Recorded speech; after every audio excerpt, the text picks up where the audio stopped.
साथियों,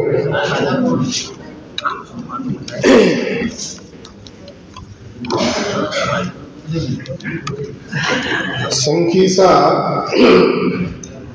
को देखने के लिए आज से 1600 वर्ष पहले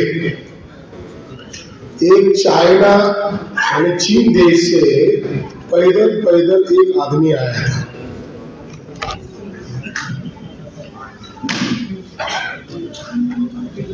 और आज से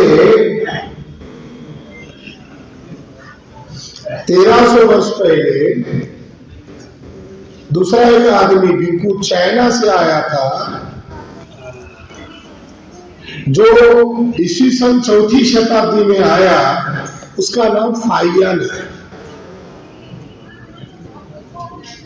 ईस्वी सन 400 से 409 के बीच में वो संकीसा आया था।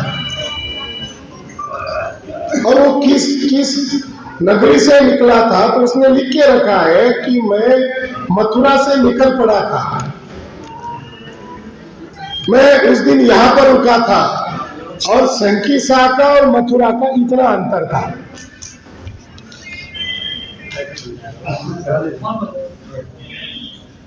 तो यहां हजारों की तादाद में भिक्खू रहते थे। और उन दोनों भिक्खुओं ने जो देखा, इतिहासकारों ने ट्रैवलर रहते हैं,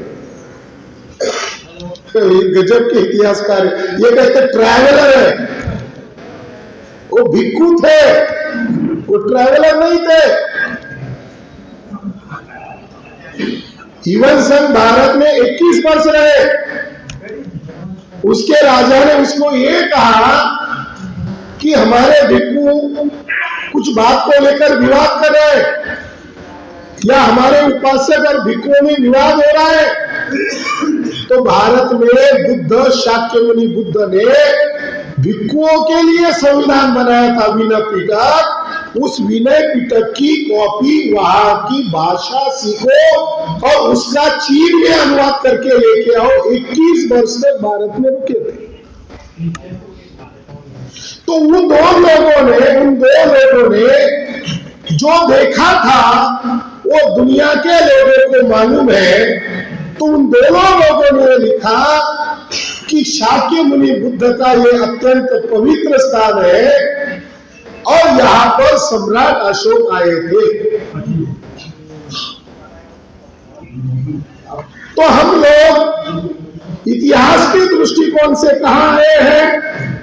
जहां सम्राट अशोक ने 84,000 स्तूप या विहारों का निर्माण किया था, वो कैसे थे आज उसका वास्तविक रूप बहुत कम बचा हुआ है। जैसे सांची का स्तूप है, बहुत विशाल है।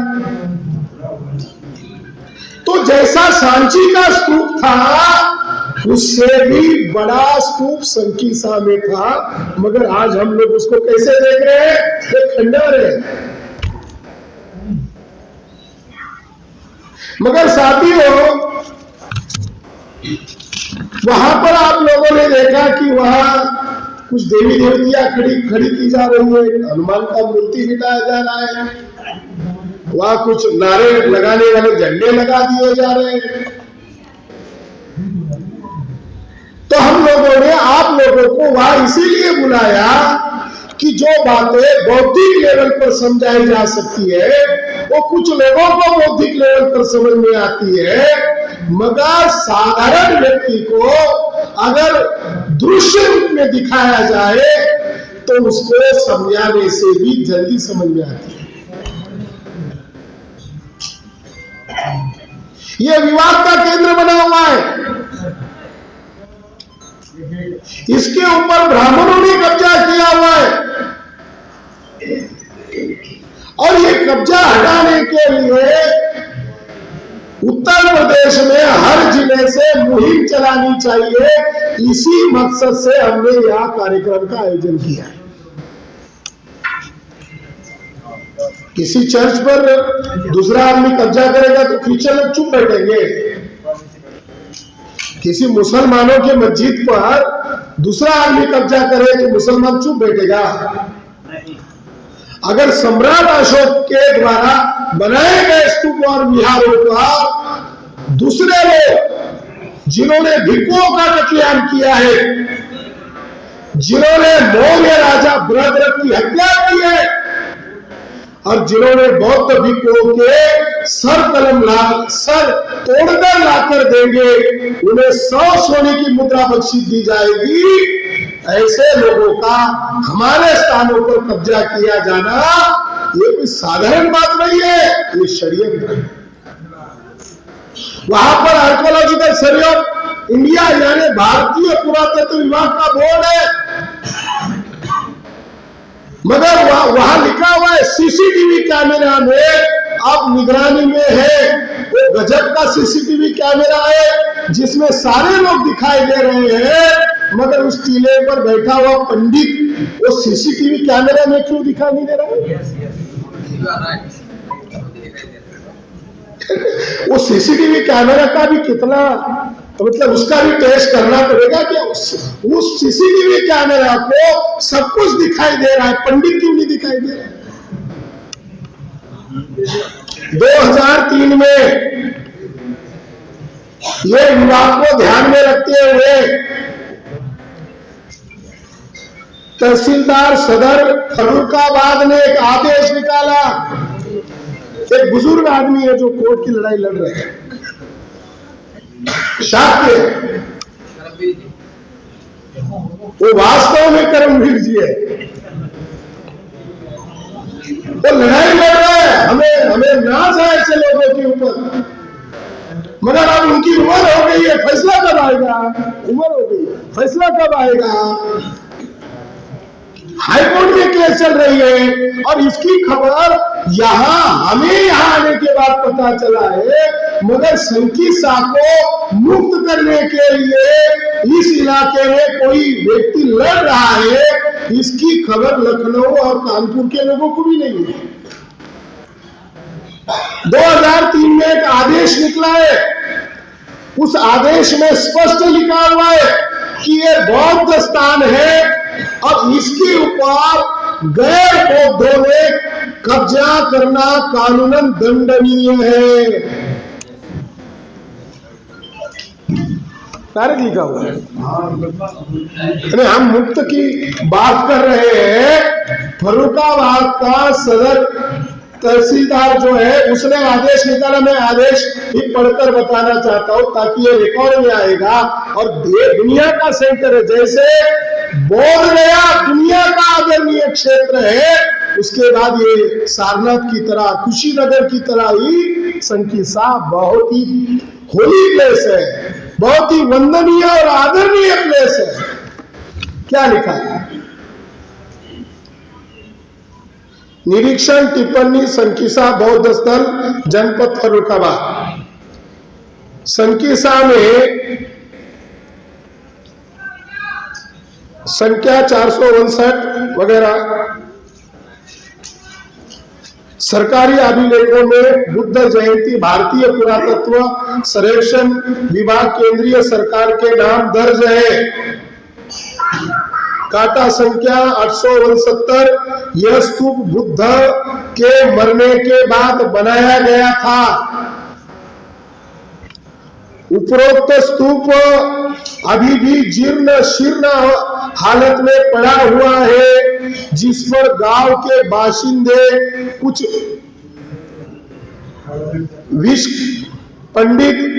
विखंडित मूर्तियों को रखकर एक कमरा 5 बाय 4 और 10 बाय 7 फीट साइज का निर्माण करवाया हुआ है, जो विसारी देवी के नाम से है। आपने देखा ऊपर एक छोटा सा कमरा था, उसको उन्होंने नाम दिया विसारी देवी।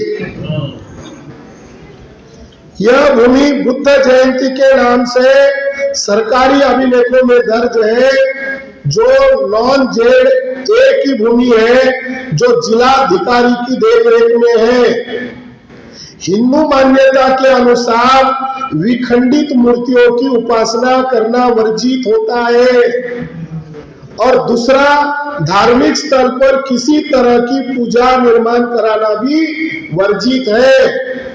उपरोक्त स्तूप का वर्णन भारतवर्ष में फाहियान चीनी यात्री 415 से 455 ईस्वी सन के बीच में आए थे। उन्होंने उपरोक्त दूरी मथुरा से 146 किलोमीटर बताई थी। उत्तर प्रदेश जिला गैजेटियर में पेज संख्या 26 पर यह अंकित है। वहां की खुदाई में चक्रवर्ती राजा के कुछ चिन्ह थे जिसकी यहाँ पर स्थापना की थी। उपरोक्त स्तूप पर गांव के कुछ गुंडे बदमाश, हम नहीं कह रहे शाकी जी, हम नहीं कह रहे जी, सरकार कह रहा है। उपरोक्त स्तूप पर गांव के कुछ गुंडे बदमाश लोगों ने अटैक करके विसरा देवी तथाकथित देवी, जिसका किसी हिंदू धर्म में कहीं भी वर्णन नहीं मिलता और न ही किंवदंतियां प्रकाश में आई है, मेला लगाने का आयोजन करते रहते हैं जिससे ऐसी पैसे की कमाई होती है। रिपोर्ट आपकी सेवा में प्रेषित है। ये रिकॉर्ड कोर्ट में खुद तहसीलदार फर्रुखाबाद सदर इन्होंने इनकी केस में कोर्ट में लिख के दिया है। ये हमारा रिकॉर्ड नहीं है। मगर दुख की बात है, अगर इतने कागज से ही फैसला हो जाता है, ज्यादा कुछ करने की जरूरत नहीं है। मगर ये इतने वर्ष से लड़ाई लड़ रहे हैं, फैसला क्यों नहीं हो रहा है? एक वजह ब्राह्मण जज होना, एक वजह है। जज का ब्राह्मण होना एक वजह है। दूसरा, आप लोगों की लखनऊ में और दिल्ली में सत्ता नहीं है, ये दूसरी वजह है।